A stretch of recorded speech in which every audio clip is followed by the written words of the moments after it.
Some may find the following disturbing. Discretion is advised.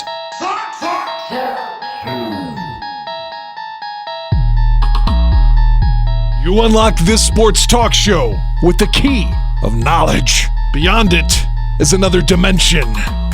A dimension of sight. I've told her that story. She thinks it's hysterical. Well, we've actually heard it on this podcast more than once also, for what it's worth. I knew Aldo was looking over and thinking, I've heard that story too now a few times. A dimension of sound. The funniest Bob Elson thing I ever had, and I know you probably would remember this, Fred.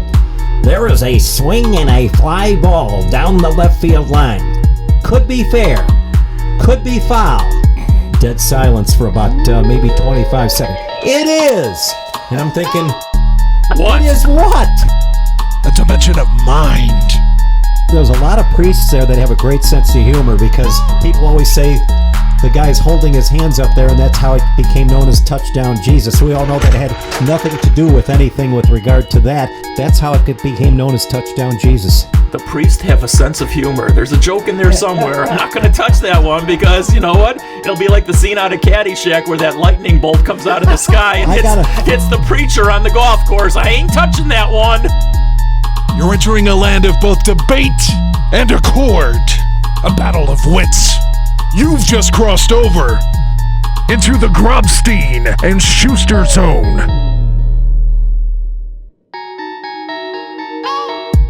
And welcome into yet another Grobstein Schuster Zone. I'm David Schuster, and he is the one and only grabber, Mr. Les Grobstein, who I've known now and sat next to at sporting events for the last 40-plus years, Les. Time Since flies. 1978. And that was also shortly after, 1977 is when we started Sports Phone.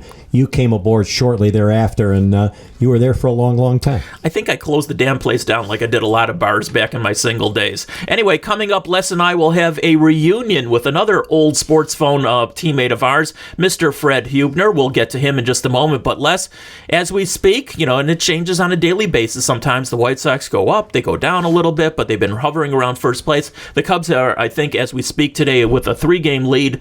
And for what it's worth, the National League Central is not very good this year, and they've been the best of the bunch. But we still have 2 first-place teams, Les, and we talked about this last week. But really, what's really interesting, there's going to be a lot of hardware that comes out in Chicago whenever this season ends. Especially with the White Sox. Well, My gosh. Yes, let's start with the Cubs, because Darvish, I think, would be the leader in the clubhouse at the Cy Young. Yep. So, on the south side, Jose Abreu is probably the leader as we speak for MVP, and Luis Robert, I think, is almost a shoo-in to be the Rookie of the Year. So, and Timmy Anderson should get a Gold Glove. And another batting title. So, a lot of hardware is going to be handed out in Chicago. This could be finally the Subway Series that's not even a Subway because they won't even play the damn thing in Chicago. It won't even be in Illinois. What a story. Yeah, it'd probably be on the West Coast somewhere where they're dodging fire flames from all the fires out there. I don't think that they're both going to make it. It would be unbelievable to be a story that the city of Chicago... I covered the Subway World Series in New York in 2000. It was the Mets and Yankees. Yeah. And I thought, boy, this is going to be ridiculous. And everybody was kind of friendly with each other. It's kind of, oh, this is so cool, New York. And the Mets and Yankee fans are actually getting along pretty well for the most part. If we ever had a White Sox versus Cubs World Series here, it would be like Armageddon. It would be unbelievable because the fans of each team, they don't want to have a crosstown series because they are too scared they would lose. And the worst thing would be, if you're a Sox fan, would be losing to the Cubs, or if you're a Cub fan, losing to the White Sox. And the fans... That's the worst thing that they could see happen. Isn't that amazing? You're not rooting for your team, you're rooting against the other. You're doggone right. That's like being on the golf course and you're not even happy with the shot you made, but you're so damn happy that the guy who you're playing with, he just hit one into the water. That's the equivalent of that. Well, like I said, I saw Mets versus Yankees. I was at the Bay Bridge World Series between the Giants and the Athletics in '89, and had that earthquake occurred a little bit earlier, the rental car I was driving, you would have been swimming. I would have been in the bay with that rental car. 2-shot penalty, less in the water. We'd have been in the bay, and that bridge collapsed completely. And I'm in the press box, and when the thing finally started to shake like crazy, a good friend that we both know very well, and she's a very good friend of mine, and that's Susie Waldman of the Yankees broadcast. She works with John Sterling, and I've known her a long, long time, and I always joked with her. I still have her fingernail marks in my arm because she was sitting right next to me when the earthquake occurred. Now, Kathy's going to get jealous when she hears that I didn't story. know her then. Kathy, if you're listening, don't be so jealous. No, I've told her that story. She thinks it's hysterical. Well, we've actually heard it on this podcast more than once also, for what it's worth. I knew Aldo's looking over and thinking, I've heard that story too now a few times. Don't worry, if you know Les long enough, you'll hear every story. Well, in New York, once. Susie Waldman is a big-time yes. legend. Oh, she's a legend, of course, and a in wonderful New York. lady. Yes, she is. All right, you know what? This is as we're recording this on Wednesday afternoon. The Bears game is coming up. Hey, football's going to be played. A lot of people are ecstatic about that, including myself and you. And, I know that you'll get a lot of phone calls through the week, and even more so come Sunday night into Monday morning after the Bears play. So this is our opportunity, Les, to take a look at the season upcoming, and I want your prediction. Well, we'll get to this particular game coming up against Detroit and where the game is being played, of course, also, and you and I have made that ride too many times. But what do you think the Bears? I have the Bears going 8-8. I took a look like at every last game. year. And they were only 8-8 because Minnesota tanked the last game of the year. They'd clinched a wild card. They couldn't go up or down. They couldn't go any higher as far as that went. And they did what Lovie Smith once did for a game against the Vikings, too. They just didn't play their people. And the Bears were lucky, and they said, yeah, this is going to be a big win for us. And Pinheiro makes a field goal at the end, and that's only because the Vikings weren't even playing half of their key people. So with regard to this one, Matt Nagy, he is 4-0 against Detroit, and he's 4-0 against Minnesota. He is 1-3 against Green Bay. Well, and also Trubisky has played very well against Detroit, and that's one of many reasons. It was preordained. He was going to be the starting quarterback. Because the Lions stink. Well, that is true also. Although, and they didn't have their quarterback, Stafford, for either game last year. Well, he will play, of course. Their running game is much better. They also have brought in Adrian Peterson. That's right. So, we'll see what kind of effect he has in his very first game after being there only a week or whatever it is. Anyway, I have the Bears going 8-8. What do you have them at? Right now, I'm looking at, and I hope I'm wrong, but I see them going 7-9. All right, 7-9. So definitely not being a playoff team. Now, early in the year, if they can get by Detroit, then they got the Giants, who have not been a very good team, period, and they've been especially poor on the road. And we'll see. I mean, they don't have Eli Manning, and they haven't had him playing for them for a couple of years now. But they still have a better offensive line. In fact, I think a bunch of rats that we find in the sewers down in Chicago, or maybe even the New York subway sewer rats or whatever, they're better on an offensive line than some of the guys the Bears have, because that's the thing that worries me the most. Their offensive line reeks. Well, I actually have the Bears winning the first 3 games and still have them they only going 8-8. They won 3 of their first 4 last year. They did. After that Green Bay game, which no matter what anybody went, they were not ready to play. That was an embarrassment. They stunk, and they lose the game 10-3. And after that, they won 3 games in a row. But Denver was real bad at that point, and they barely beat them. They nearly blew that one. And we know that they had a couple of other lousy teams that they played, and they barely got by. But then after that, they went right down the tubes. All right, as mentioned, you and I have made that drive from this neck of the woods to Ford Field in Detroit. And sometimes the weather is good, like I'm sure it probably will be this coming weekend. I mean, it's still warm weather. But we've also made that drive in December. And when you go on 94 around the lake, go from Illinois into Indiana and then ultimately in Michigan, you're on an ice skating rink at different times. In 1974-75, when the Bulls were on the way to winning their first ever division title that year, I was there for a game between the Bulls and the Pistons at Old Cobo Arena, which is still there, and that's normally about a 4.5 to 5 hour drive. It took about 10 hours to get back from Chicago from there that particular night. It was absolutely brutal. And the Bulls, who were flying, they couldn't get back to Chicago because all flights were canceled. I know this much. They're going to play at Ford Field. I know that in Chicago they're not going to allow fans at Soldier Field. Right now they're saying for any games this year. I don't know what the Lions' policy is, but most teams in the NFC are not going to allow fans in their facilities. Well, how weird is that going to be? I mean, in all the stadiums, of course, but Ford Field, I mean, they sat us up in the press box, where basically you needed the Hubble telescope to see the field. That's how high up we were. And we were in, all the way in the corner also. That is a big place, obviously. How weird is that going to be? It's going to be empty. I mean, every stadium's going to be pretty much empty. How weird is that going to be? Extremely so. But in college, and I know they're going to allow certain fans in, when they have Michigan games in the Big House, Notre Dame games at Notre Dame Stadium, which they get about 80,000 now since they enlarged it, but they have over 100,000 seats at the Big House, and at Ohio Stadium in Columbus, the Horseshoe, they also have well over 100,000 seats. They're going to let some people in, but if they have a crowd of about 15 to 20,000, it's still going to look empty. All right. I got the Bears going 8-8. You have them 7-9. That means that probably even at 8-8, they don't make the playoffs unless they're going to change that playoff structure, and I don't think they will. Is Ryan Pace and/or Matt Nagy in trouble if the Bears don't make the playoffs again? They should be, but I'm not convinced they will be. I don't know that the Bears want to pay them off to go away or anything like that. That would be very un-Bears-like anyhow. And I like George McCaskey. I have a lot of respect for the guy.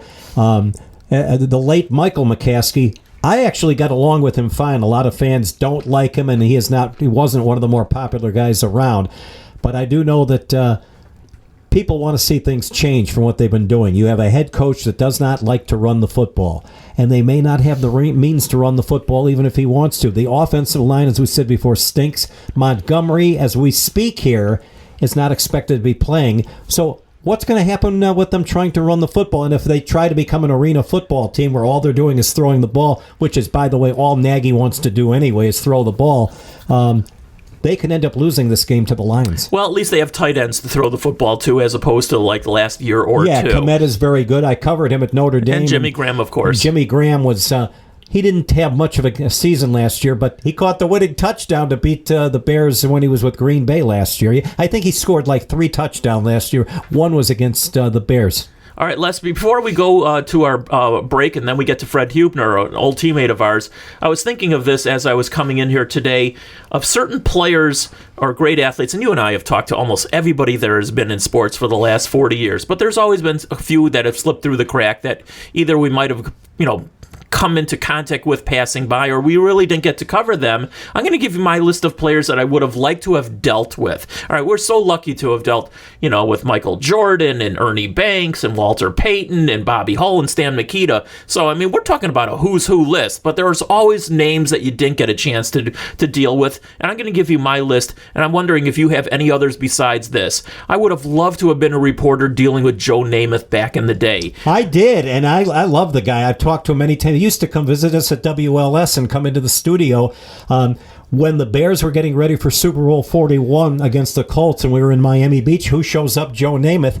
I've got a couple pictures on grobber.com of me interviewing Joe during that, and got to do about a 20-minute thing. He's a great guy. Oh, I'm sure he is. I mean, and I finally met him a little bit. I think it was, if not last year, 2 years ago, when he came to the ballpark, and he and Joe Madden were conversing on the field, and Joe Namath, came over and talked to a group of us, and I was just in awe because he was the guy when I was growing up. I mean, absolutely. Joe Namath, and what was the name of his place? Gentleman's 3 or 2 or something like Bachelor's that. 4. Bachelor's 4. Okay, 3, whatever it was. And the lifestyle that he had. I mean, he was everybody's, idol, to be honest with you, for so many reasons. And he had no cartilage in his knee, and he played in the pros of the whole career with hardly any. He would come in the studio when I was doing a show with Fred Winston, and here is Joe Namath. He says, "Feel this," and he grabbed my hand and put it on his. He had no cartilage. Yeah. All right. So Joe Namath would have been one. Another one would have been, in his heyday,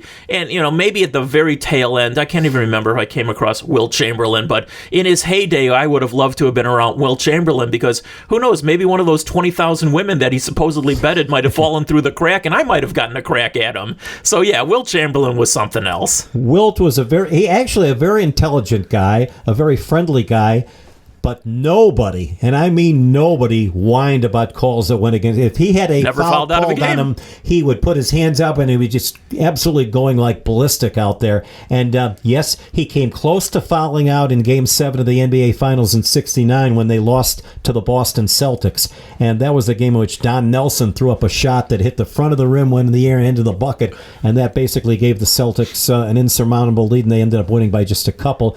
And the very arrogant Red Auerbach, they can take their balloons and they can stick them. And he said some things we can't really repeat even on this show. But Wilt Chamberlain was a fun guy, but nobody whined and complained more than him either. All right, two others that are on my list. Maybe we'll ask to see if you have anybody on your list. Sandy Koufax, who I came into contact with. We've talked about him previous on these podcasts, but, I met him, when he's as a consultant or whatever, capacity he was with the Dodgers. But in his heyday, when he was pitching in the mid-'60s, oh my God, I would have loved to have been around him then. I got to see the last game he ever pitched at Wrigley Field. I was a fan. And he was pitching against Kenny Holtzman. And Kenny Holtzman was being compared to him. He was a rookie. And I love the line that Kenny Holtzman says, the only thing that we have in common, we're both left-handers and we're both Jewish. Otherwise, we had absolutely no comparison.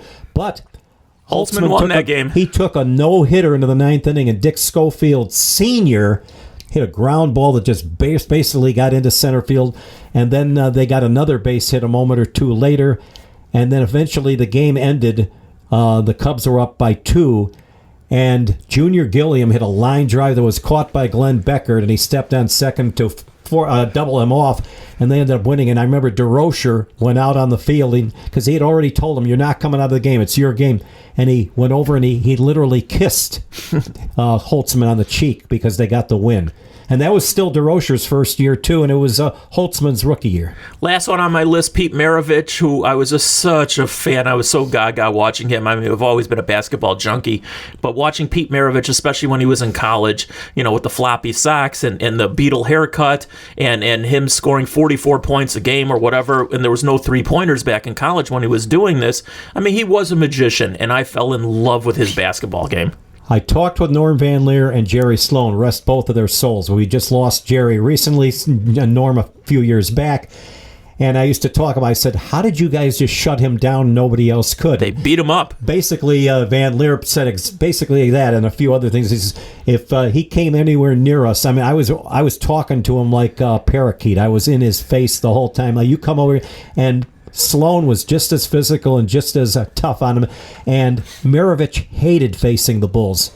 Well, he was just an absolute magician, and I might have cried the day when he, unfortunately, I think he was playing a pickup game somewhere, I don't remember where, and he had a heart attack and passed away at a very young age. I think he passed away at 44 years old, unfortunately, and that was just an absolute loss to the sports world and certainly the basketball world. All right, the arena where LSU plays is called the Maravich Center. As well it should. Let's take a quick break. When we come back, we'll talk to our friend Fred Huebner. We'll be back right after this.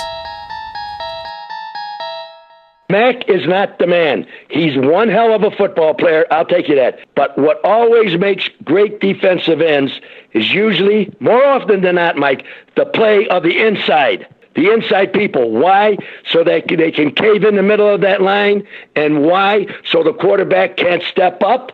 When the pressure comes from the outside, he can't step up and throw or escape to his weak or strong side underneath. And if you watch Akeem Hicks, I mean, that kid's a monster. He's terrific. And you watch and see how many times Mac benefited. That was Ed O'Bradovich on the Mike North Advantage. And you can listen to Mike every week right here on the Bears Barroom Radio Network. And welcome back to the podcast. I'm David Schuster. He, of course, is Les Grobstein. And Les, right now, we're joined by a longtime and good friend of ours and certainly a staple in broadcasting in Chicago for a long, long time. And that's our buddy Fred Huebner, who you can follow on Twitter at Fred_Huebner.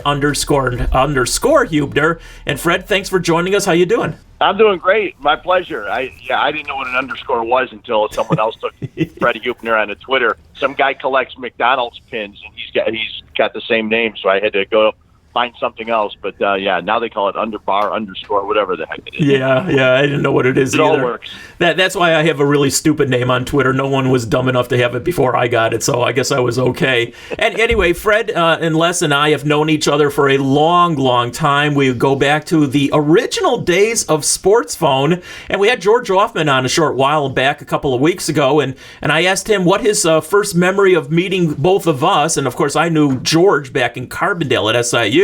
So I'm going to ask you. Sorry? I'm sorry too, to be honest with you. But what was your first memory when you met both Les and myself back in the old Sports Phone days? My God, Les was there. Les was working when I think I walked in and saw Dick Gonski, and he showed me around the place and the patch board and all the other stuff. And I was going to come in and start doing some weekends. So I remember meeting. I can't remember the first day I met you, David, because I think I think you came right after me, I think. That's Because probably the I case, actually- Yeah, because I actually started like almost a week or two after the whole thing started, because the guy that was doing weekends at the time, you guys know him from doing, I know, David, you're a big tennis fan, but Ted Robinson was doing weekends for a little while, and he didn't want to drive after a couple weekends from Notre Dame all the way in to do weekend shifts at Sports Phone, so I was lucky enough to get his gig. And I remember George, because I was showing George the Patch Bay in the back studio on Christmas Eve when we were doing updates on college hoop games or something like that. So, that was crazy way back when. And so I remember that time, but I don't remember exactly when I first met you there. Then we were staples. They couldn't get rid of us. Yeah, really. We were like old pennies that just kept popping up. I knew your dad before I knew you, and I met your dad first, and your dad has obviously been a legend in TV in this broadcast thing, and you had to be awfully proud of what he accomplished. Oh yeah, well he did stuff back in the 71, 72 with he did a lot of stuff with the White Sox. He actually had worked at a place called Olympic Savings and Loan, and he didn't want to just work for the bank in marketing, so they started a broadcasting company. He got the okay from the IOC to call it Olympic Broadcasting, and they were doing. They actually pitched the deal to the White Sox, and Eddie Einhorn liked the deal so much he kept it himself and did it himself. So my dad had to find something to do because he had already put together a broadcast company. So they did the Chicago Cougars WHA hockey, and they also did the Bulls.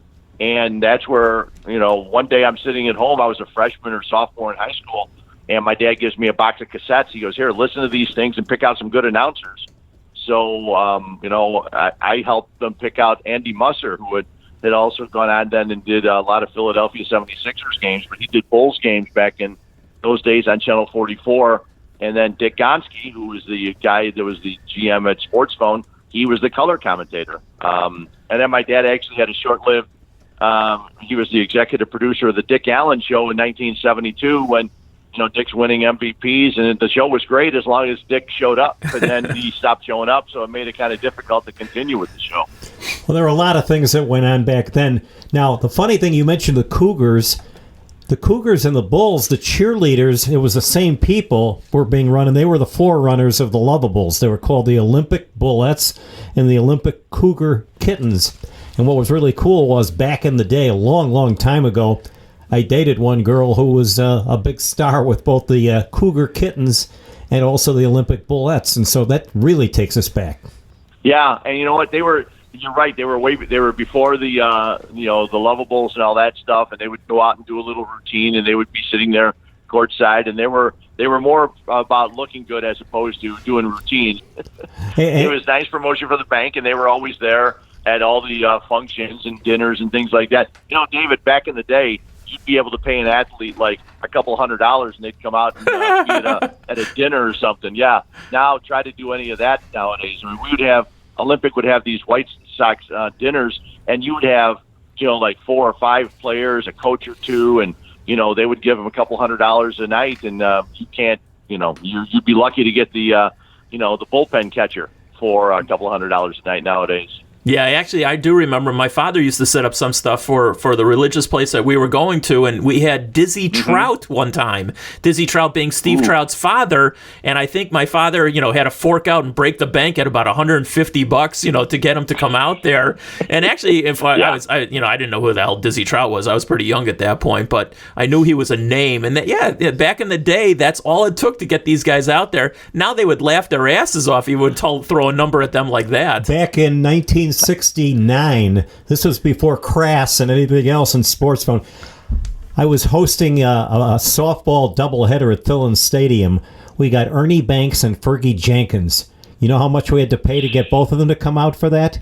$100. Try doing something like that with players of that caliber today. Yeah. Amazing. Hey, Fred, refresh my memory, because my memory is not good. I wholeheartedly admit that. But we also did racing results over there at Sports Phone, right? Yeah. And we had to go out to the track because they wouldn't let us in, and we would sit outside. I never did this, but I think you might have, and maybe a few other guys, had to sit outside, whether it was Arlington or Sportsman's or something like that, and get the results, and then go to the payphone and call them in. Wasn't John Kelly tossed in jail too? I was going to say, yeah. if Fred can, refresh our memories on something like that. One of the guys was tossed in jail. For me, what I did was I drove up, I found a place, and I got to Arlington Park, and I actually paid to park, but did not go into the facility because they didn't have phones inside there. So I stood outside, would watch the race, see the tote board, and once the results came, I would walk across the parking lot to the train station. There was a payphone there, and I would do that. I would dial up the payphone, do the report, and then go back before the next race. That was nice because with thoroughbred racing, there was always 25 to 30 minutes between races, so you had plenty of time to do that. But yeah, we did that for at least one summer, if not more, until then. After a while, then they allowed some phones in the racetrack, and then we worked deals with the tracks, and that was all different. And then we would sit up in the press box. But yeah, it was a hairy situation, but we had to get the results somehow, and that was the easiest way for us to get them. Was there a guy worse than John Mooney who fired Phil Georgieff, and he's the reason that John got tossed in the clinker and stuff like that, and he hated sports phone. He did everything he could, and you were there then, Fred. You got to remember what a real turkey that guy was. Yeah, it was just amazing too, because you think about it, and in the long run, all it did was promote. Just like anything else, all it did was promote the other businesses, and it's surprising to me. Even with radio stations and stuff like this, there was for the longest time, with where certain ESPN people couldn't go on the Score and certain CBS people wouldn't go on. It never made sense to me because, and I understand what they're trying to do, but all that would do is always just promote the other person. So why, if an ESPN station wanted to have a CBS guy on, why wouldn't you? You'd be promoting them. It never made sense to me, but sometimes a lot of things in this broadcast business don't make a lot of sense. Yeah, Fred, Les and I have talked about this, and again, when we had George on as well, sports phone was a breeding ground for all of us, and there was such camaraderie. Mm-hmm. I mean, sometimes we got on each other's nerves. That's pretty universal, but, for the most part, it was a breeding ground. That was a great camaraderie, and we either took it to the bars, sometimes afterwards, or certainly to the athletic fields, and we'll talk about that in just a second. But can you talk about some of your other memories from way back when, and talk about some of the other names who went on to bigger and better things? But again, that was the starting point for all of us. Well, it was huge. It was a huge starting point. I mean, and just when I got there were a lot of Northwestern grads and Northwestern students. You had your Ryan Gleasons, your Tom Green, and Ed Crane went to the CBS Network News for a long time, and then Ted Robinson, who I mentioned, and then all the other people that came afterwards. I mean, Brian Wheeler and Lou Canellis and, Jeff Joniak, who came years later, and then, Dave Wills, and it just keeps going on and on and on. And, there's so many people, and it was a breeding ground because there was no such thing as sports talk radio. And I think Les corrected me a while back, but I think Sports Phone started, what was it, November of 77? It was, yes. And we were in room, and it went all the way to 90. We were in Suite 3101 in the Hancock Building, and it was actually called the Hancock Building. Then they've changed the name because of management. We had Eric Clemens there, who he ended up, he did so many big-time things. He covered the Tyson Buster Douglas fight in Tokyo, Japan, and I remember him, and he couldn't believe what he saw with his own eyes in the Tokyo Dome, which some of us about a year or two later in the year 2000 got to see the Cubs play the Mets in that same building, the Tokyo Dome, but they were still talking about how Buster Douglas just kicked his butt in that one particular bout. And, of course, Pat Benkowski was big with us, and there were so many others that were the friends of us to this very day, and it was unbelievable how things got started.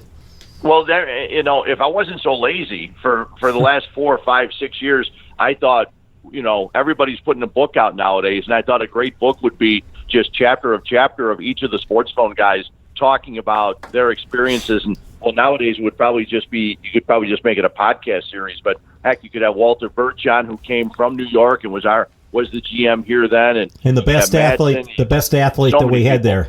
Well, it's nice when you get a guy that played college ball at St. Peter's to play on your radio all-star team. That's always nice.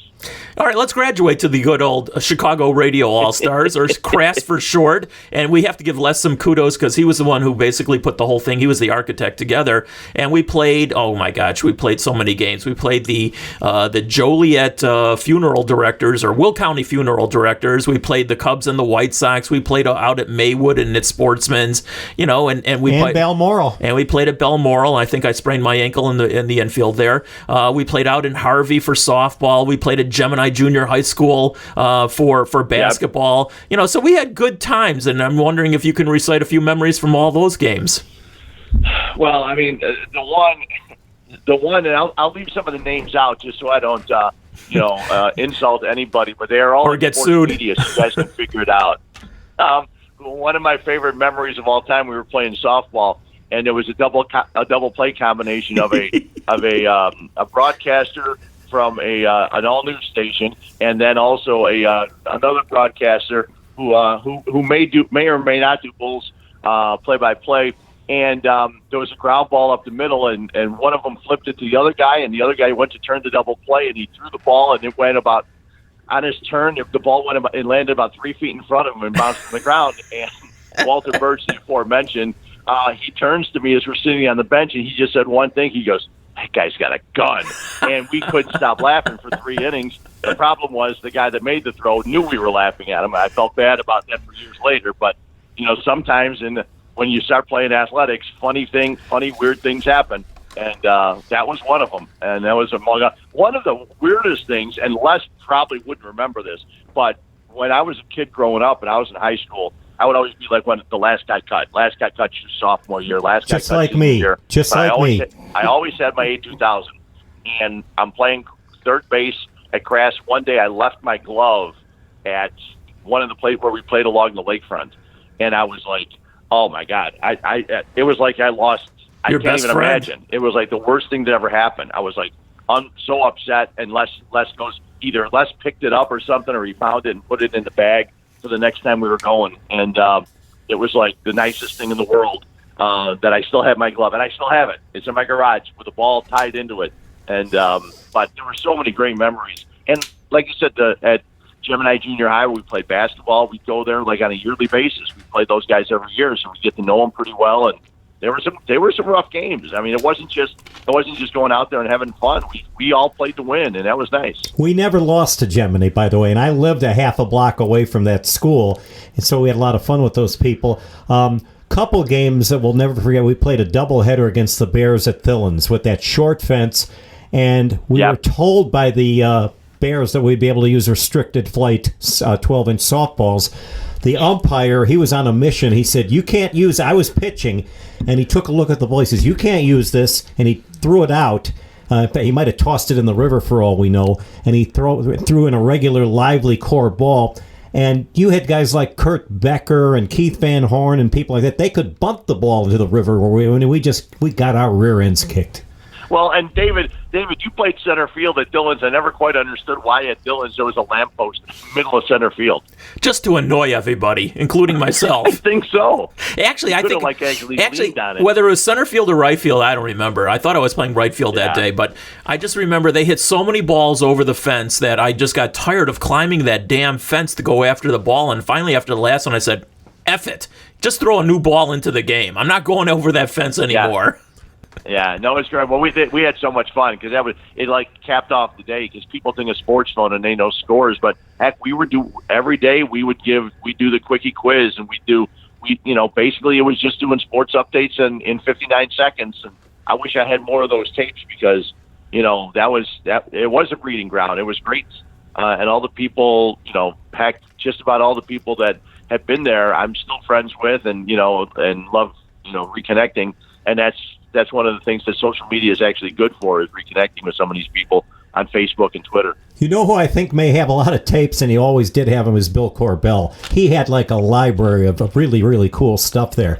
But again, we won most of the games we played in basketball. When we had John Zerr and Walter Birch, when they both showed up, we were pretty much undefeated because those guys were incredible players. The rest of us, David was our point guard, Eric Clemens was our other point guard. The rest of us were just a bunch of slugs out there, and we just relied on Walter, and we relied on Big John. And then we had Big John's brother, Ron Zerr. And he was a ball hog. He was a major ball hog. Nice guy, but he was brutal. And there were a couple times we pulled him out of there, and then he would just put himself back in, to try to get himself, and then everybody said, get him out of there, and we finally got him out. Well, I don't know if you guys remember, but after a while, he was such a ball hog that what we did is the same thing that those NBA players, including Isaiah, did to Michael Jordan. We froze him out. No question. We made sure he didn't get the ball at all. And we won, like we said, we won most of our games. The one that we almost blew was because it was like the first game of a season, and Ron Zur was trying to, and I remember David kept saying to me, get him out of here. He said a lot more things that I don't feel like repeating. Get him now. the fuck out of here is what I said. That was the cleanest thing you said. The one thing though is less, and I know that anybody has said this. I'm sure we've all thought this.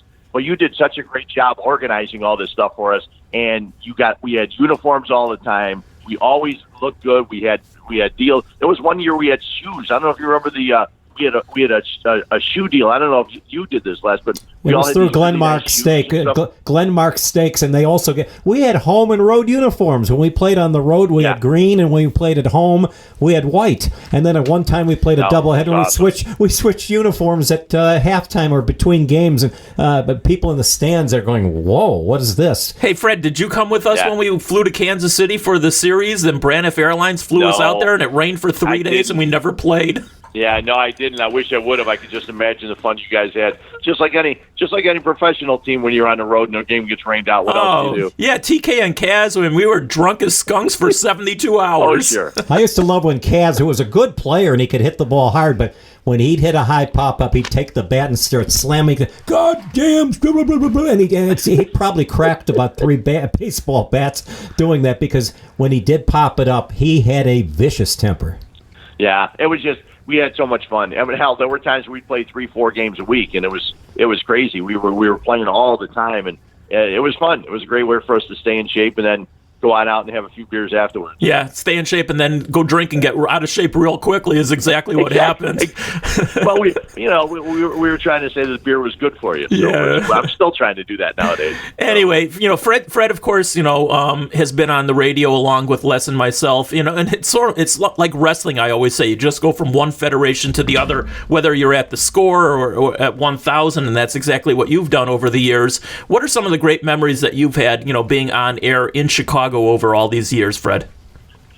I've had a lot of weird ones. Plus, I mean, I did for 9 years. I did morning drive over on the Score. I did the first 5 years with Murph, because when the station originally went 24 hours, they gave Murph the evening show, and I was basically his update guy. But Murph had a tendency of just saying he would talk to me after the update for like 10 minutes, and then I'd have to run out, get scores, come back in, and we were doing updates on the 20s, top 20 and 40. So I was in there all the time, and finally they just said, you know what, just stay in the damn studio. They go, he's talking to you the whole time anyway. So it was Murph with Fred, and then when they gave me a raise, it became Murph and Fred. So I understood that with an and. That means a lot of difference when you're in radio. Working with North for 4 years was a trip. I was actually on the air with Murph when 9/11, when the first plane hit the building. It was right near the end of our show, and then I had to do the update at the top of the hour, and as I was doing the update, I heard people yelling from the hallway, and I looked up and saw the second plane hit the building. And so that's like an unbelievable, memory. Obviously not a great one, but, in broadcasting, it was pretty wild. I also was there the day that Harry Carey passed away. I was also there the day there was someone else that passed away, and I was there. We were just talking about this the other day, about when Harry Carey passed away, and I think they called somebody in, and they called Murph in, and we sat and talked about Harry Carey all that time. And so there were so many different things. And over at ESPN, I was doing Blackhawks postgame, where for 3 years, 3 out of 6 years, they win the Stanley Cup. So talking to guys that are on the ice, interviewing people and stuff like that, you never thought, hell, toughest thing for the longest time was allowing us to talk hockey, because for the longest time it's like hockey doesn't draw numbers, hockey doesn't draw fans. There's 20,000 that go to the United Center, and that's it. And it was so nice that the Blackhawks with Taves and Kane and everything that Quenneville and that were able to do actually had some championships there, and it was nice to live through that. That was wonderful. So, and when the Bulls won 72, one of my memories was they lose 10 games, and every time they lost a game, the phones would light up. How'd they lose that? They lost 10 games all year. It's like, come on. The sports fans in Chicago got to be so, so intolerant of losses. And it was great. It was just so wonderful that that the regulars would always call. They'd always have a problem with something that somebody did, a coaching decision or something. And at the end of the year, they lost all those 10 games. Hey, Fred, isn't it so many great memories. For sure are. Isn't it amazing? Because you actually just brought back a memory to me, and you've had this happen with program directors where they, you wanted to mention something that happened in the hockey game. Dennis Savard did this or whatever, and the program director would come bursting into the studio, don't talk hockey, don't talk hockey. And then a year or two later, they're winning Stanley Cups, and it's hockey 24/7, and the hypocrisy of that just has always blown me away. I know. It's really weird, and a lot of times I would just say, "Hey, whatever you want. You tell me. If you want me to do something, I'll do it. If you don't want me to do something, I won't." I remember when Rodman came to the Bulls, there was a lot of time where the program director at the time, Ron Gleason, wanted to make sure we emphasized things that Rodman did, and I was doing an update and I wasn't doing it. He goes, "Why aren't you talking about Rodman?" I said, "Well, he had 10 rebounds. He wasn't a big factor of the game." He goes, "No, he's news. You got to make sure you let people know about Rodman." I had the same debate with him one time where he goes, "You didn't give the name of the person that won the Chicago Marathon." I said, "Nobody knows the name of the person who won the Chicago Marathon. Nobody knows him." I said, "They don't care about anybody except their friends that ran the Chicago Marathon. They don't care who wins." And we had the debate in the newsroom, and I said, "Fine. I'll mention his name, and nobody will know who it is. It doesn't matter. It's not Kip Kano or somebody like that. I mean, come on." And so, yeah, we had that argument numerous times. I said, "I'd rather not work the day after the marathon because you're going to want me to mention it. I'm not going to want to do it because it makes no sense." I could have just said, "Another Kenyan won the marathon." It was even worse than working the day after the marathon, working the day of the marathon, because you had to get up at 2 in the morning or something like that, and you had to go stand on some corner in Chinatown or something like that. All right, they're running by. That's all you did. Yeah, I was very fortunate. I was very fortunate that when I left one station was doing the marathon. When I left the Score, and people ask me, "Why'd you leave the Score?" I said, "Well, they stopped paying me, so I had to leave." So when I left the Score, ESPN had done the marathon, I think, for a while, or BBM did it. And then when I went over to ESPN, then they started pulling people. And I said, "Good." I said, "I don't really want anything to do with that." Because the only thing the marathon ever did for me was inconvenience me trying to get to work. So I remember when the city of Chicago was trying to get the Olympics, and we know that whole thing was just a fix. That was a sham. Yeah. The the IOC, along with FIFA and the IOC and the NCAA, these are the three most phony deals in sports. Corrupt. Period. Yeah. Corrupt is the word I was thinking of. Very good, Fred. Right. And David was out at City Hall. Oh, this is one of the great stories. Thinking that everybody was going to celebrate Chicago getting. I said, "We're not getting it. It's never going to happen." They absolutely was all fixed, and they wanted basically that thing to be held in Rio, which is what it was. And then when they announced that guy with that deep accent, "Chicago will not be in the second," and you were out there, and David, you were talking about how stunned everybody was. I was on the air at the Score, and you knew exactly what was going on. Everybody knew that the whole thing was a joke, but these people were shocked. How could this happen? Well, I was standing there with all the camera guys, not only locally, but who knows, Midwest or even national, I don't even know. And they're all standing there, and I knew right away, as soon as Chicago's name didn't come up in the opening round, they were out. Wham, bam, thank you. First round, losing it like in the first round of a fight or something like that. And all the camera guys are going, "Okay, well, don't worry, Chicago will get them in the next round." And I'm going, "There is no next round, you knuckle brains." It was done. You had mentioned how when Harry Carey passed away, I was on the air at the Score. Actually, about 3 days before he passed away, Jack Brickhouse, he was doing a book signing thing, a book about Harry Carey, and Harry's wife was there, and Jack Brickhouse's wife was there as well. And this was at Harry Carey's downtown. And I'm on the air about 3 days later, and Herb Lawrence was producing for me, and he says, "I can't believe what we just heard, that Jack just passed away." And that was one of the nastiest overnight things I ever had to do. And people were calling, and I knew Jack very well. I was on first name basis with the guy, just like I was with Harry and people like that, as we all were, actually. But Right. when it was all going on, and still, I was like absolutely stunned. And because so many people call with their memories of Jack, that got me through the night. I would never have gotten through even 15 minutes of that show, and yet I did probably about 6 or 7 hours that night because of what the people were doing. And when you lose icons like Harry Carey and Jack Brickhouse, and then later on, Vince Lloyd and Lou Boudreau, very close to each other. We lost them as well. And it's amazing how many people back there, some people that were calling us weren't even born yet when these guys were on the air. And yet it was amazing what they had to say about these guys. Yeah, I mean, that's the one thing that all of us that worked at Sports Phone and everything else, we grew up in an area, being here in Chicago, when we were growing up, we had tremendous announcers to listen to. I mean, and I'm not necessarily going to call Bob Elson tremendous, but I grew up listening to guys, do White Sox games. And I, being a Sox fan my whole life, but I watched baseball. So I would listen to Brickhouse all the time. There was nothing better than Brickhouse doing an afternoon game at Wrigley and going to Sox Park and doing the game at night on Channel 9. Subway doubleheaders, those were really cool, weren't they? Yep. The other thing, too, is they were great. Bob Elson Jr. was a student of mine at Columbia College, and eventually he went into the automotive business. He only took the course at Columbia. He did that as a respect to his dad because his dad wanted to do it. The funniest Bob Elson thing I ever had, and I know you probably would remember this, Fred. There is a swing and a fly ball down the left field line.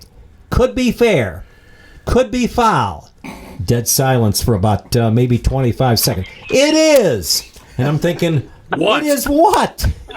And he was doing that on purpose because Bob Elson had he and Red Rush both had unbelievable, and I know you knew Red very well, Fred. Those guys had sense of humors that were absolutely off the chart. But Bob Elson, it was incredible. And then Red Rush, he had that quarter trick he used to pull, and he never lost. No, absolutely never did. He went to his grave, and we all owed him cigars. I'm sure of that. The one thing, David, and I'm sure you did this as a kid growing up, I would always go to sleep with listening to a West Coast game with my transistor radio underneath my pillow. And people say, "What is a transistor radio?" You have to look it up, I guess. But there was a time Bob Elson, he would say, "Runner at first, he takes his lead, throw over to first." Back in time. I said, "Come on! How long does it take to figure it out?" He did that on purpose. I'm trying to fall asleep in bed, and he would just delay. You would think he was like Ronald Reagan calling thing off a ticker. It's like, what the hell are you waiting for? You're watching the game. Oh my God! A few other things, Fred, and you're absolutely right about that. First of all, Bob Elston did the in-between periods on WGN for the hockey games. I don't know if you remember that, and they didn't pick up the hockey games until the second period anyway, which is sort of comical back in the day. That was because of Arthur M. Wirtz. Right. But here's another one. When we were at Sports Phone, as much as, I loved Jim Durham. Loved him to pieces. He was so nice to us, Hall of Famer, one of the best there ever was or ever will be. He never gave the score. He never gave Bulls by 5, Bulls by 8, Celtics by 9. Never gave the goddamn score. So we would go into the booth. Didn't help us. No, we went into the booth. We made up a score, of course. Rimming, no. Rimming, yes. And he wouldn't give you the score then either. But JD was. You're right. He was a fantastic broadcaster, and he was an even better person. Hey, Fred, I want to leave you with this, and certainly appreciate your time because Fred was also alongside me and helped me out and helped everybody out over at Connor Sports when we were doing that in between, before we even actually did some radio jobs.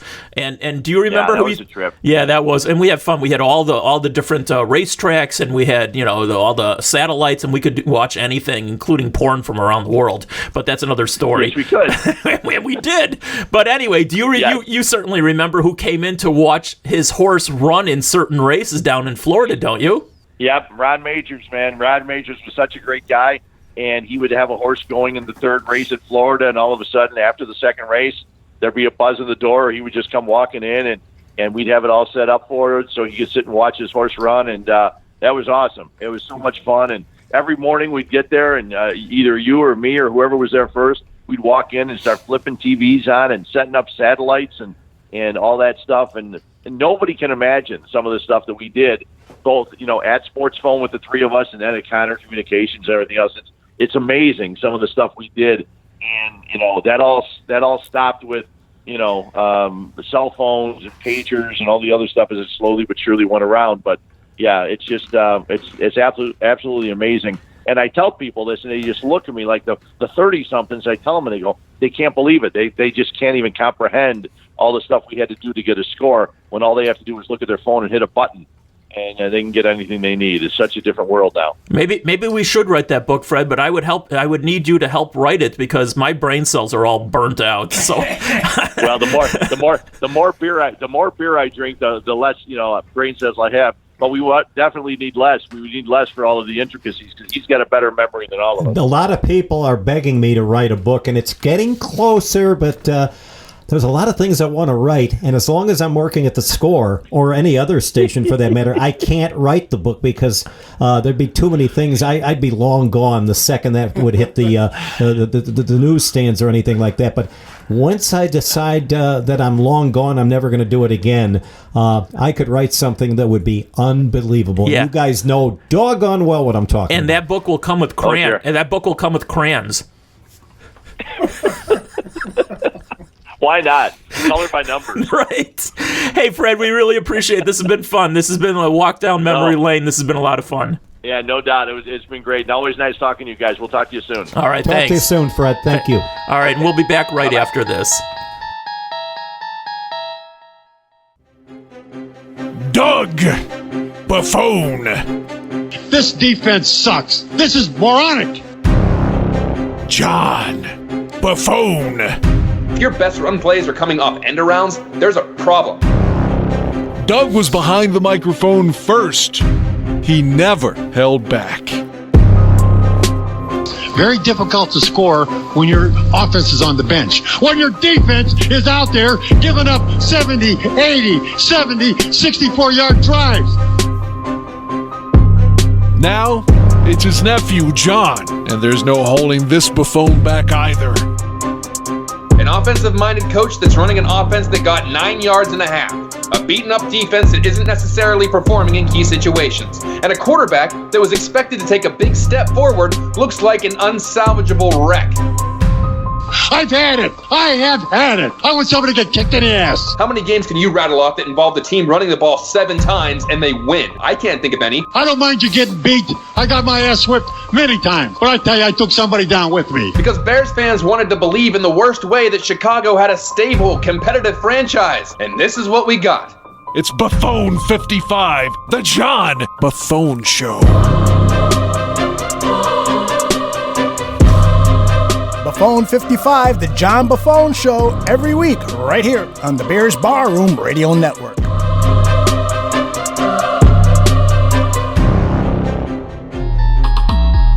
And welcome back to the podcast. I'm David Schuster. He's Les Grobstein. That was fun talking to Fred, wasn't it? One of the best, a good friend of ours for a long time, and he had a lot to do with the success of Sports Phone, everything else. And as I talked to him about his father, a big legend in the business as well, and the name Huebner in broadcasting on TV has always been a big name. Fred is an absolute connoisseur about beer nowadays. I mean, every time I take a look at Fred on Facebook or wherever else on social media, he's modeling a new beer, if you will, things that I'm just not a connoisseur like he is, and it's fun because he loves his beer, but he also loves to experiment with new beers periodically, and it's sort of fun and an education for me, just learning. And when we played softball, he had a lot of power. He hit some long balls that haven't even lasted yet.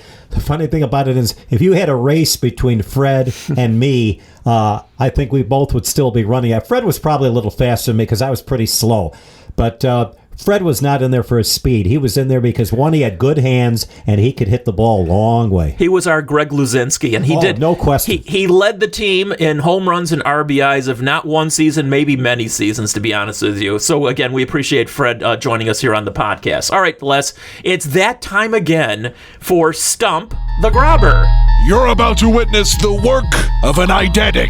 That is someone whose memories are more vivid beyond that of most mortals. Today, we will put that to the test. This is Stump the Grobber. Stump the Grobber. And our first question comes from a buddy of ours, another teammate of yours right now, and certainly was for me for a long time when I was at the Score, our good buddy Nick Shepkowski. You know Nick. Of course, and he's a big hockey guy. He's a big sports fan, and he's really good when it comes to trivia. So he actually texted one in just a couple of minutes ago, ironically, and I'll read the question. He says, what player, and I don't know this one, Les, maybe you do, what player made the last out at the old Comiskey Park? At the old Comiskey Park, that was a ground ball hit by a guy who is a big icon on TV now, and he's still he works for the Four Letter Network, and he's been on there for a very, very long time. But he grounded out to Scott Fletcher for the last out of the game. Oh, is this another instance?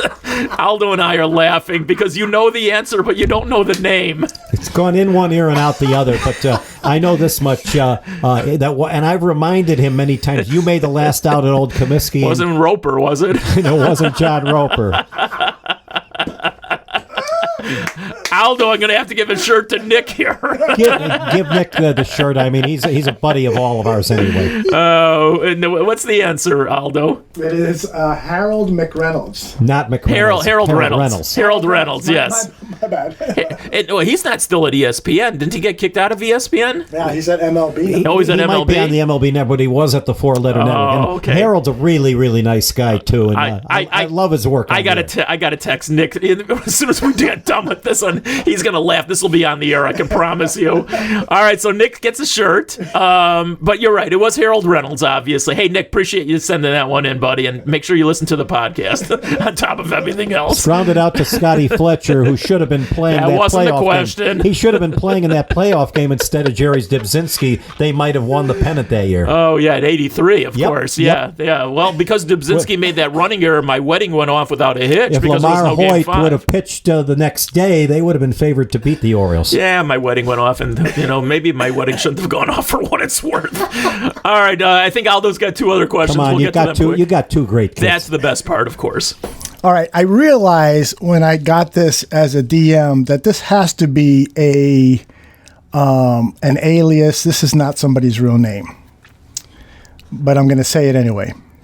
Mike Hunt sends this. Yeah, that alias has been used about 1 million times. Yes, it's not very original. Say it slowly. Is Michael Hunt in the parking lot? Pee-wee, I'm going to kick your ass. Exactly. Porkies. So Mr. Hunt wants to know which Chicago Bear defender ended Brett Favre's career. That one, I always forget the guy's name. But Of course you do. That was in Cost me a lot of Minneapolis. T-shirts. That was in Minneapolis, and it cost the... actually, Favre wasn't even supposed to start that game. They announced that he was inactive, and they ended up playing. They announced 10 minutes before the game he was not only going to be active, but he would be starting the game. He took the Vikings right down the field. Then the Bears beat him something like 40-7 or something like that, and they just kicked their ass in a blizzard. And remember, that was outdoors because of the Metrodome's roof being inverted, and it was kind of caving in a little bit. He remembers everything except the name. On an ACT test, that's still a wrong answer. I never took the ACT test, so I don't give SAT, ACT, ART. I don't give a flying what. You should remember this guy's name He went to he's Northwestern. Yes, exactly. He's in the broadcast media game now. He is Corey Wooten. Wooten, right. And he was a pretty good player for the Northwestern Wildcats. He was very good. All right, the last one comes in from Larry Simpson. Of the NHL's original 6, which one team has won fewer Stanley Cups than the Chicago Blackhawks? And that would be the Broadway Blue Shirts. That would be the New York Rangers. This guy, all of a sudden his memory And they kicked haven't in. won anything since '94, and they shouldn't have even beaten the Devils that year. That whole thing, the officiating was pathetic, and they let Marc Messier do everything and anything he wanted. And it I can't really say it legitimately, but it almost looked like the damn thing was fixed. Oh, that's going to be in the book, right? They had Les? they had some good players. They had Jim Nielsen, who once took the stick and smashed Bobby Hull in the face with it and caused his face to gush with blood. I remember that. In fact, Kathy has a picture, a color photo of Bobby Hull bleeding from Jim Nielsen's stick. Yeah. But they had some other really good players on that particular team. But they could never get by even the Boston Bruins, even before Bobby Orr and Teddy Green and some of their great players. But we know all the other teams, the Maple Leafs and the Canadiens, have won way more games, even though Toronto, the last year they won a cup was 1967. I got to ask Les this one question. Is the trade of Phil Esposito from the Blackhawks to the Bruins the worst trade in Blackhawks history? I'm going to say no, because they did get good players in the trade. Now, again, Phil Esposito and Ken Hodge went to Boston, and then eventually they both played with the Rangers. But they got Pitt Martin, the late Pitt Martin, who had a very good career with them. They ended up making a trade with the L.A. Kings. They traded away Gilles Marat, but they got Bill White, who was a Hall of Fame type of defenseman. He was terrific. Yeah. And they got some good players in that deal. No, I don't think it was the worst, but people say, oh, they got rid of Phil Esposito, he did this and that. And then the Boston Bruins ended up trading him to the Rangers later on. But no, I don't think that was the worst ever. The worst trade in sports history in Chicago was clearly a deal that took place, and it involved the Cubs. And the St. Louis Cardinals. Don't even say the name, because I'm coming up with that name. So let's go to the next segment. You know who I'm talking about. Yeah, you're about to. And by the way, people say it was Babe Ruth. No, Babe Ruth was not traded. That was a sale. That was money, because the owner of the Boston Red Sox needed money to basically have his own play called No No Net. All right, let's do this. This is our final segment. It's our name segment. You enter this final segment of the show at your own risk, because what you might think of someone or someplace may not match your reality. Memories could be shattered or confirmed. This is Names and Places. Names and places, Les, and this is a fun subject that we do each and every podcast, and you were just about to say the first name on the list, so I had to cut you off.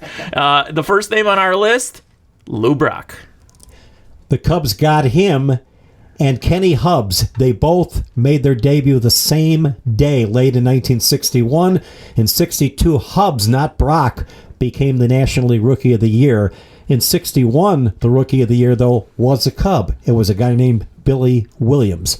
And what ended up happening there, it was the deal in which Brock was sent by John Holland over to the Cardinals. I don't care what anybody says, that was the worst trade in sports history, period. And that doesn't include when Babe Ruth was sold by Boston to the New York Yankees. He was not traded. All right, a couple things about Lou Brock. Harry Carey's final game as a White Sox announcer. Do you know who his color guy was? Yeah, it was Lou. It was Lou Brock. How about that? Wow. There's a trivia question. Yeah. Lou Brock was not a good announcer at all. Just a nice guy, though. Oh, super nice guy. Now, another story that I'll always remember, Lou Brock, when I think he was, honored or whatever down in St. Louis, or broke the record, I don't remember. Anyway, there was a bunch of people who asked him questions, including our own friend George Hoffman. He might have even asked this question. The question to Lou Brock was, "Excuse me, Mr. Brock," or something along those lines.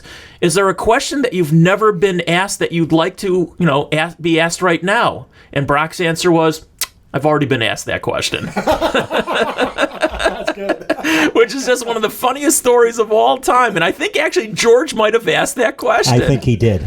So anyway, that was Lou Brock, a Hall of Famer for sure. Who was the guy? He slammed his 3,000th career hit off the hand of the Cub pitcher and shattered. He kind of knocked him out of the game. It was Dennis Lamp. Oh, okay. Too bad we didn't ask you that one on Stump the Grabber. All right, the next one, unfortunately, because Lou Brock just passed away, but semi-recently there was another Hall of Famer who also recently passed away. Number 41, Tom Seaver. Tom Seaver. That's the next name on the list. Tom won his 300th game in a White Sox uniform in New York against the Yankees in Yankee Stadium, and that was mostly Mets fans that were at the corner of 161st and River in Yankee Stadium, and they were not rooting for the Yankees. They were there to root for Seaver, and it was almost like a Mets home game in Yankee Stadium. And he finished the game. He threw a complete game, something that, as we know, would never happen today. Tom Seaver was one of the players that came over to the White Sox at the end of their career who actually still had something left in the tank. A little bit, yeah. Yeah, I mean, the White Sox, Steve Carlton came there at the end of his career. George Foster came there at the end of his career. No, that's George Foster. Jose Canseco, Manny Ramirez came there at the end of their careers. Jose Cansteroid. Okay, all those guys had nothing left, but Tom Seaver actually could still pitch. He wasn't as good as he was, obviously, in a Mets heyday, and it's unfortunate how he, of course, that he passed away and how he passed away because, certain illnesses got him at the end of his life, unfortunately. But Tom Seaver was a Hall of Famer. He wasn't always the nicest person. He was a little standoffish to the media. He could be. But I was told he was a really good teammate. All right, the next person on our list, and he was great also, Tim Weigel.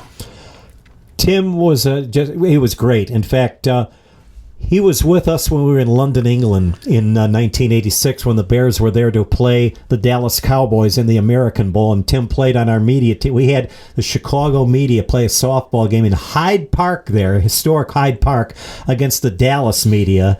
And, of course, I brought all the softballs. We didn't have any bases. You know what we used for bases for that game? And Tim was, bless his soul, still was laughing about that. We took the mats off the bathtubs in some of the hotel rooms, and we brought those out there. But Tim had a great sense of humor, really, really nice guy.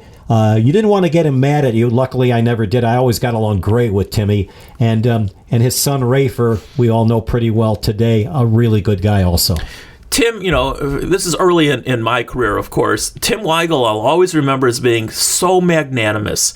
I mean, if you were on the road, whether covering the Bears or up in Platteville or the Cubs or White Sox playoffs, whatever, you're on the road.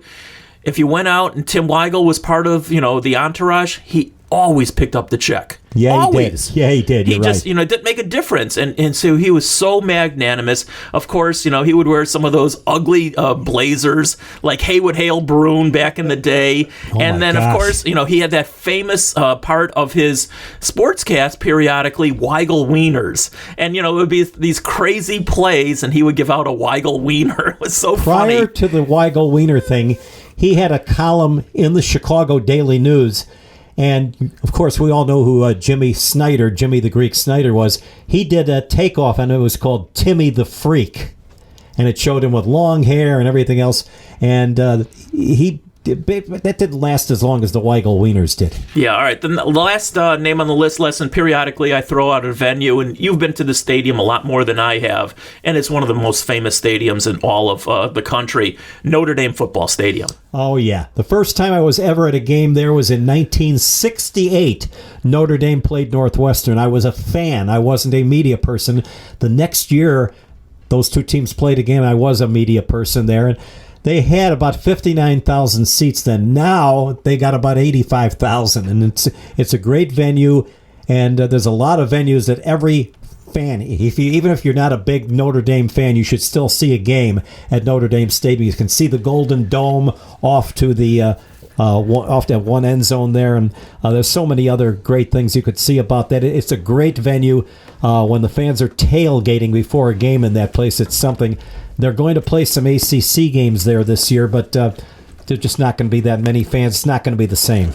Are there going to be any fans there? Some, but very few. The best game they're going to have this year is when they play Clemson. That's going to be a great game, but a lot of fans that want to go to that one are not going to be able to get in because they're just not going to let that many people in, and they're doing it so people will be safe.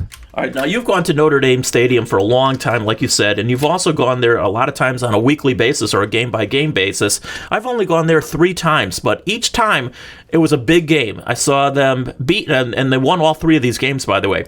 They beat USC, they beat Miami, and they beat Florida State. Were you at that 31-30 Miami game in '88? I believe I was, yes. And that led them to win the national title. My favorite, though, and I'm a big Northwestern fan, and I like the Irish too, they ended up playing in 1995, the season opener, and all of our colleagues, I had a choice of going to 2 games that day, either Illinois, Michigan, and Champaign, and Illinois was supposed to be pretty good that year, and Michigan was, and instead, I had never missed a game between Northwestern and Notre Dame. I said, I'm still going to Notre Dame. They said, what are you going to that for? It's going to be a terrible game. It's going to be a blowout. Northwestern ended up winning the game 17-15, and Steve Schnurr had a terrific game. Darnell Autry ran them ragged in that game. And then when the thing was ending at the end, the Irish scored a touchdown. They went for 2 points, and a couple of players fell down like they were bowling pins. And when the knee touched the ground, game over, and you ended up winning the game 17-15. All right, well, the stadium was gorgeous to begin with, but then they finally expanded it. I couldn't believe They have an atrium that is gorgeous. I haven't seen that, but I think they expanded it in 1997. I thought it was a lot later than that. No, they started in 97. Okay. And then they started building it up more. They also, the last year of the old stadium, they had all the media who were there sign this big thing. My signature's on there, too, and I have a picture of that thing, and they still have it in the press box there today. They moved it over to the east side because the old press box was on the west side, and it's kind of cool. There's all these historical and there's my name on there, too. Well, like I said, you've been to Notre Dame for a lot. I mean, I went there for when the Blackhawks would have training camp there, and also went. They played a couple games there too. Right. I also, they did. I also went, for basketball, with John Paxson because, of course, he's an alum over there as well.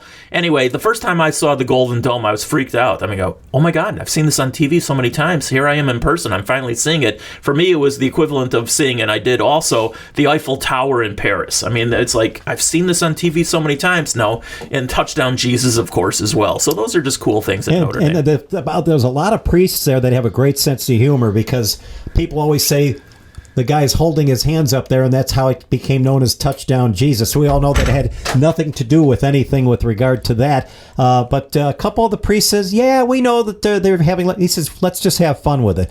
Others said, no, that's not fun. That's making fun against something like that. It shouldn't be. But that's how it became known as Touchdown Jesus. The priests have a sense of humor. There's a joke in there somewhere. I'm not going to touch that one because, you know what? It'll be like the scene out of Caddyshack where that lightning bolt comes out of the sky and hits the preacher on the golf course. I ain't touching that one. I got a couple of friends that are priests, and they're close friends. In fact, you remember another guy who was a reporter and was a friend of, remember Adrian Sakowitz? Oh, of course. His brother is a... He is a priest, right, and a very good one, and a really, really nice man. Well, you're a really nice man also, Les, and we had fun again today, didn't we? We always do every week, and we're going to do it again next week. You bet. All right, we'll talk to you folks then. Take care.